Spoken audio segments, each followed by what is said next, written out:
Assalamualaikum warahmatullahi wabarakatuh.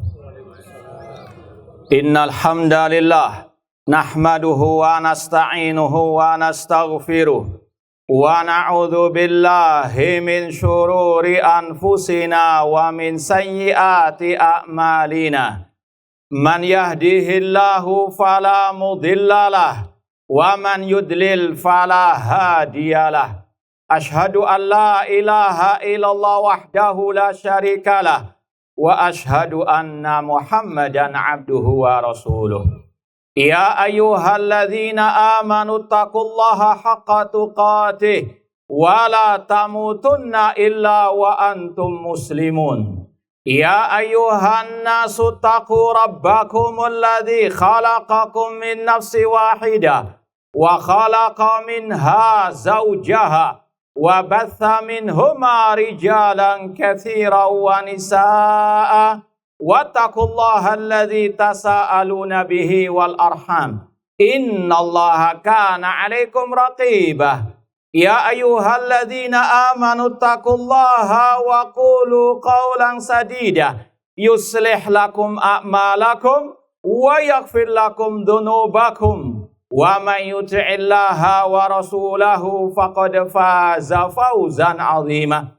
Amma ba'd, fa inna asdaqal hadithi kitabullah wa khairal hadi hadyu Muhammadin sallallahu alaihi wasallam wa syarrul umuri muhdatsatuha wa kullu muhdatsatin bid'ah wa kullu bid'atin dhalalah wa kullu dhalalatin finnar. Allahu akbar. Allahu akbar. La ilaha illallah. Allahu akbar. Allahu akbar walillahil hamd. Ma'asal muslimin, hadirin khutbah Idul Fitri 1446 Hijriah, rahimani warahmukumullah. Alhamdulillah, segala puji bagi Allah Subhanahu wa taala yang dengan limpahan nikmat, hidayah serta pertolongannya kita masih dipertemukan oleh Allah Subhanahu wa taala dengan salah satu hari raya kaum muslimin, yaitu hari raya Idul Fitri. Dan juga kita bersyukur kepada Allah yang telah memberikan kepada kita banyak nikmat-nikmatnya. Di antaranya nikmat kita telah melaksanakan berbagai macam ibadah di bulan suci Ramadan. Semoga Allah Subhanahu wa taala menerima semua amal ibadah kita. Ma'asal muslimin rahimani warahmukumullah. Rasul sallallahu alaihi wasallam ketika pertama kali datang ke kota Madinah, Rasul SAW mendapati 2 hari raya jahiliyah yang dirayakan oleh penduduk kota Madinah. Kemudian Rasul SAW bersabda, Innallaha qad abdalakuma bihima khairan minhuma Idul Fitri wa Idul Adha. Kata Rasul SAW, Allah Subhanahu wa taala telah mengganti untuk kalian 2 hari raya yang lebih baik, yaitu Idul Fitri dan Idul Adha. Ma'asal muslimin rahimani warahmukumullah. Tiap tahun kita merayakan Idul Fitri, demikian pula Idul Adha. Namun pernahkah kita memahami, merenungkan sejenak apa maqasidul Id, makna dan tujuan dari hari raya tersebut? Demikian pula kita senantiasa dikala Idul Fitri mengumandangkan syiar al-Id, yaitu kalimat takbir Allahu Akbar. Allahu Akbar, la ilaha illallah, Allahu Akbar walillahil hamd. Oleh karena itulah ma'asal muslimin, pada kesempatan yang berbahagia ini, mari kita sejenak merenungkan, memahami 2 hal ini. Maqasidul Id, apa makna yang terkandung dan tujuan dari hari raya, dan juga apa makna yang terkandung dari syiar hari raya tersebut. Ma'asal muslimin, adapun maqasidul Id, tujuan dan makna yang terkandung dari Idul Fitri yang pertama, kata para ulama, bahwasanya yaumul Id, yaumus syukri. Hari raya adalah hari bersyukur kepada Allah Subhanahu wa taala. Bagaimana tidak? Banyak kenikmatan yang Allah berikan kepada kita. Wa in ta'uddu nikmatallahi la tuhsuha. Jika kalian menghitung nikmat Allah, tidak mungkin kalian bisa menghitungnya. Di antaranya tadi, nikmat kita telah menyelesaikan berbagai macam ibadah di bulan suci Ramadan. Dan itu tidak mungkin bisa kita wujudkan kecuali dengan pertolongan dari Allah Subhanahu wa taala. Wa ma bikum min nikmatin fa minallah. Apapun nikmat yang kalian peroleh itu dari Allah Subhanahu wa taala. Di antaranya nikmat kita masih bisa beribadah kepada Allah di bulan Ramadan. Makanya Allah di dalam ayat-ayat puasa mengatakan walitukmilul iddata walitukabbirullaha ala ma hadakum wala'allakum tashkurun, agar kalian menyempurnakan puasa Ramadan dan agar kalian mengumandangkan takbir kepada Allah atas hidayah yang Allah berikan kepada kalian, la'allakum tashkurun, dan agar kalian bersyukur kepada Allah. Hari raya adalah hari bersyukur kepada Allah atas nikmat kita bisa melaksanakan berbagai macam ibadah, di antaranya ibadah salat Idul Fitri ini. Dan ma'asal muslimin, bersyukur kepada Allah ada 3 rukunnya. Yang pertama, meyakini dalam hati ini semuanya murni pertolongan nikmat dari Allah Subhanahu wa taala. Kita manusia la haula wala quwata illa billah. Tidak ada daya dan kekuatan kecuali dengan pertolongan Allah Subhanahu wa taala. Makanya Allah menggandengkan antara iyyaka na'budu wa iyyaka nasta'in. Hanya kepada Engkau lah ya Allah kami beribadah, dan hanya kepada Engkau lah ya Allah kami memohon pertolongan.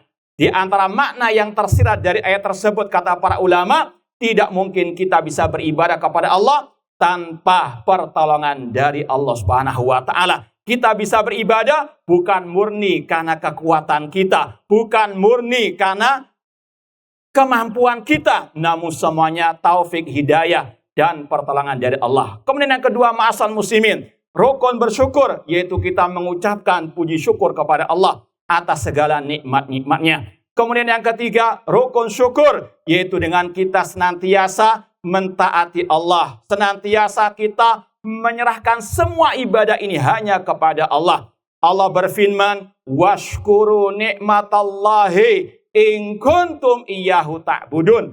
Bersyukurlah atas nikmat Allah jika kalian betul-betul hanya beribadah kepada Allah. Jangan sampai Allah yang memberikan nikmat kepada kita, namun kita menyekutukan Allah, menyembah kepada selain Allah, berdoa kepada selain Allah. Na'udzubillahi min dzalik. Allah juga mengatakan washkuru lillahi in kuntum iyyahu ta'budun. Bersyukurlah hanya kepada Allah jika kalian betul-betul beribadah hanya kepada Allah. Kemudian yang kedua, ma'asal muslimin, di antara tujuan makna dari Idul Fitri, yaitu hari Idul Fitri adalah yaumu ar-raja, hari kita betul-betul mengharapkan kepada Allah rahmatnya, ampunannya, dan pahala serta diterimanya amal ibadah kita. Oleh karena itulah para sahabat Rasulullah SAW ketika hari raya Idul Fitri, mereka ketika bertemu, mereka mengucapkan taqabbalallahu minna wa minkum. Semoga Allah menerima semua amal ibadah kita. Dan ini diantara yang disyariatkan untuk diucapkan ketika kita bertemu dengan kaum muslimin ketika hari Idul Fitri, mengucapkan taqabbalallahu minna wa minkum. Karena sekali lagi amal ibadah kita tidak mungkin kita pastikan diterima oleh Allah Subhanahu wa taala. Kita hanya bisa berusaha dengan ikhlas beribadah, dengan mengikuti sunnah Rasul,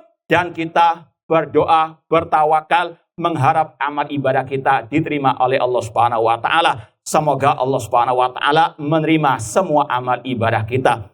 Kemudian yang ketiga, ma'asal muslimin, di antara tujuan Idul Fitri, kata para ulama, yaumul id, yaumu al-ikha, yaumu as-safa, hari ukhuwah Islamiyah, hari kejernihan hati. Seorang muslim wajib menghilangkan rasa iri, dengki dalam dirinya, terutama di hari raya Idul Fitri. Bagaimana tidak, sebulan penuh kita digembleng untuk tazkiyatun nafsi di bulan suci Ramadan.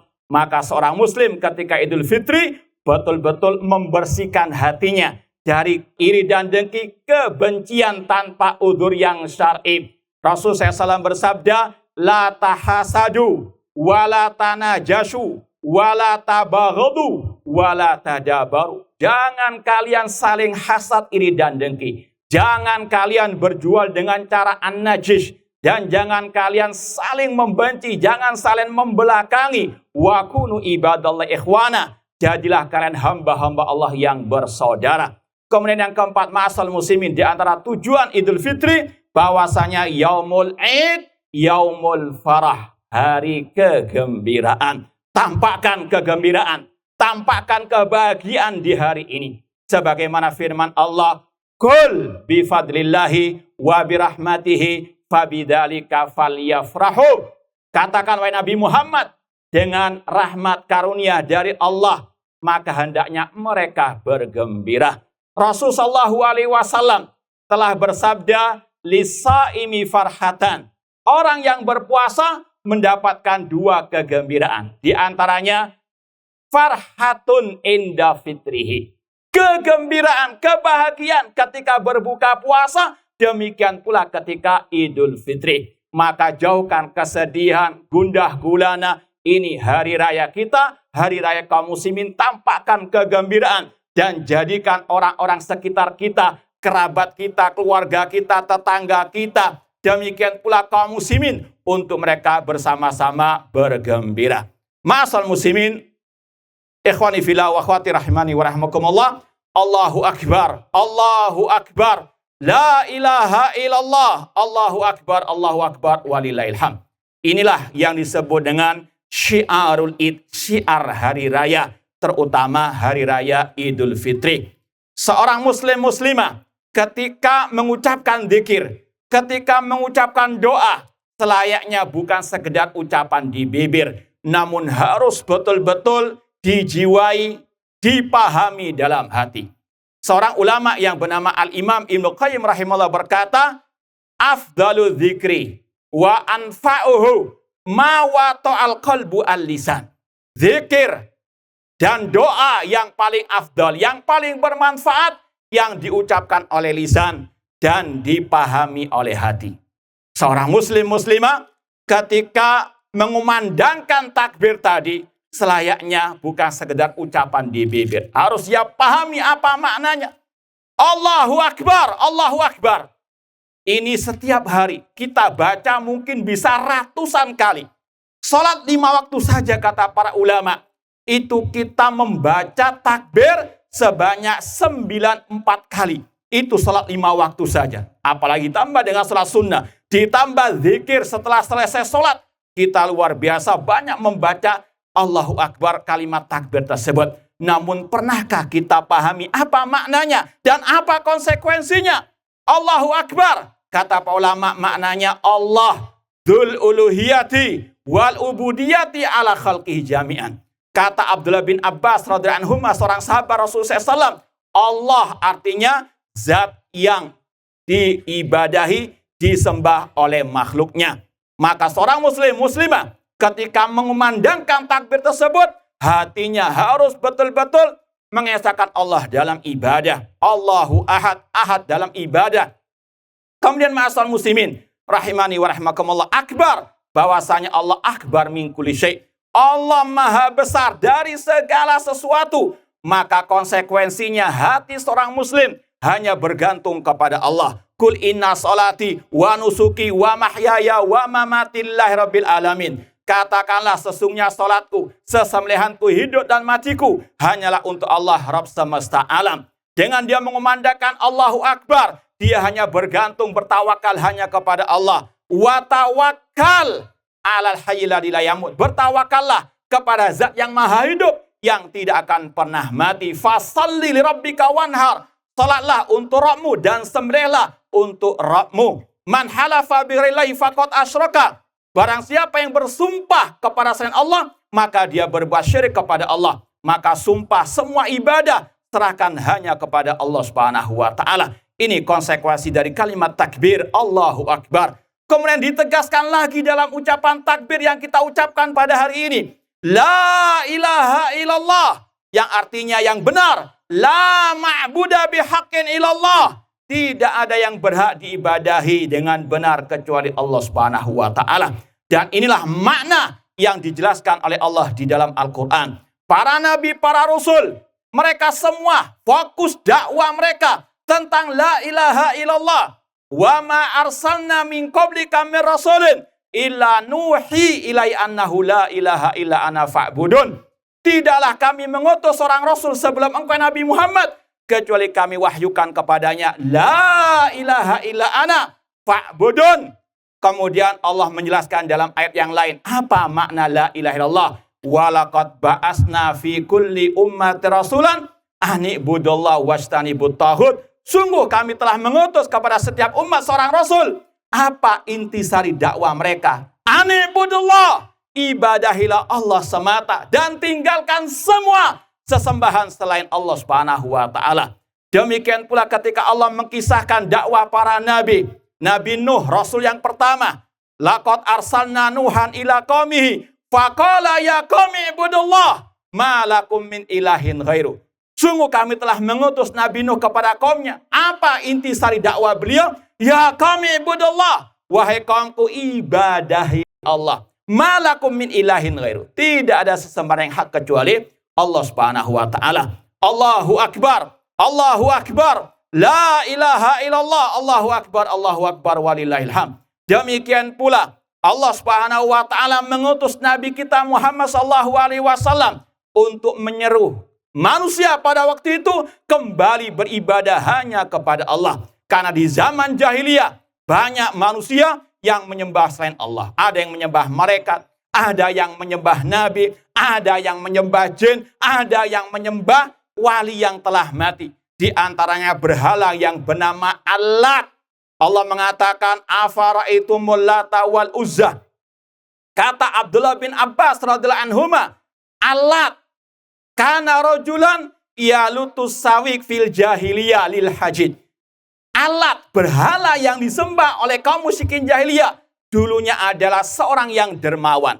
Ketika musim haji, mereka membuat adonan roti, kemudian dibagikan cuma-cuma kepada jemaah haji.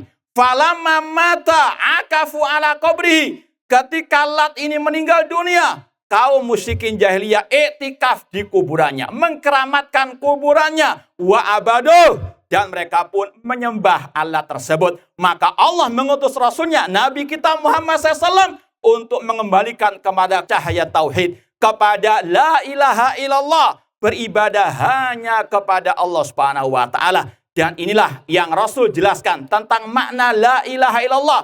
Ketika Rasul ditanya oleh malaikat Jibril dalam riwayat Sahih Bukhari dari sahabat Abi Hurairah radhiyallahu anhu, fa akhbirni anil Islam. Apa itu al-Islam? Rasul mengatakan anta budallah wala tusyrika bi syai'a. Engkau beribadah kepada Allah dan jangan berbuat syirik. Inilah makna la ilaha illallah yang wajib dipahami oleh setiap muslim dan muslimah dan wajib diamalkan konsekuensinya. Ucapan la ilaha illallah bukan sekedar ucapan di bibir, namun ada konsekuensinya. Beribadah hanya kepada Allah, berdoa, beristighosah, bernazar, bersumpah, dan semua ibadah diserahkan kepada Allah, dan sekaligus meninggalkan segala bentuk kesyirikan kepada Allah. Tidak menyembah malaikat, tidak menyembah nabi, tidak menyembah para wali yang telah mati, namun hanya menyembah kepada Allah Subhanahu wa ta'ala. Dan kalau kaum muslimin betul-betul melaksanakan la ilaha illallah dengan sebenarnya,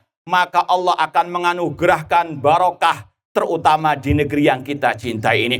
Allah berfirman, walau anna ahlal qura amanu wa taqau la fatahna alaihim barakatim minas sama'i wal ardi. Seandainya penduduk negeri itu beriman kepada Allah, bertauhid kepada Allah, mengesahkan Allah dalam ibadah, tidak berbuat syirik kepada Allah, tidak menyekutukan Allah dalam ibadah, dan mereka bertakwa kepada Allah, kami bukakan barokah dari langit dan bumi. Semoga Allah Subhanahu wa taala menghidupkan dan mewafatkan kita di atas tauhid dan sunnah Rasulullah alaihi wasallam. Semoga apa yang kita sampaikan bermanfaat dan semoga Allah Subhanahu wa taala menerima semua amal ibadah kita. Allahumma shalli ala Muhammad wa ala ali Muhammad kama shallaita ala Ibrahim wa ala Ibrahim innaka Hamidum Majid. Rabbana dhalamna anfusana wa illam taghfir lana wa tarhamna lanakunanna minal khasirin. Allahumma arinal haqqa haqqa warzuqna tiba'ah wa arinal batila warzuqna jinabah. Allahumma a'izzal islam wal muslimin wa adhilla syirka wal musyrikin wa dammir a'da'aka da'din waj'al hadal balada aminan wa saira biladil muslimin. Allahumma ansur muslimina fi kulli makan. Allahumma ansur muslima fi Palestin. Allahumma ansurhum ala aduwihim. Allahumma ahlikil yahudal mujrimin. Allahumma syatit samlahum wa farik jam'ahum waj'al kaidahum fi nuhurihim ya rabbal alamin. Rabbana atina fid dunya hasanah wa fil akhirati hasanah wa qina adzabannar. Aqulu qouli hadza wa akhiru da'wana anil hamdulillahi rabbil alamin. Wassalamu alaikum warahmatullahi wabarakatuh.